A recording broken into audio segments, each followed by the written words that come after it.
देश में corona virus महामारी के चलते सभी स्कूल बंद कर दिए गए हैं। स्कूल बंद होने से स्टूडेंट्स की पढ़ाई का काफ़ी नुकसान हो रहा है। इसको ध्यान में रखते हुए Saint Columbus English school Shivaji Nagar ने अपने स्टूडेंट्स के लिए ऑनलाइन क्लासेस की व्यवस्था की है। मैं engineer Harinarayan Shah, director of Saint Columbus English school Shivaji Nagar Darbhanga.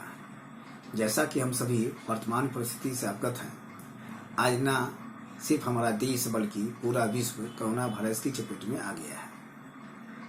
इस महामारी से सबसे ज़्यादा अगर कोई प्रभावित है तो वो है हमारे बच्चे। अतः हमने आज से बच्चों के लिए ऑनलाइन क्लासेस शुरू कर दिए हैं ताकि हमारे बच्चे इस परिस्थिति में भी पढ़ाई से वंचित न रहें। संकट की इस घड़ी में मैं आप सभी बच्चे, पेरेंट्स और टीचर के साथ हूँ और मैं अपने बच्चों की उज्जवल भविष्य की कामना करता हूँ। जय हिंद, जय भारत।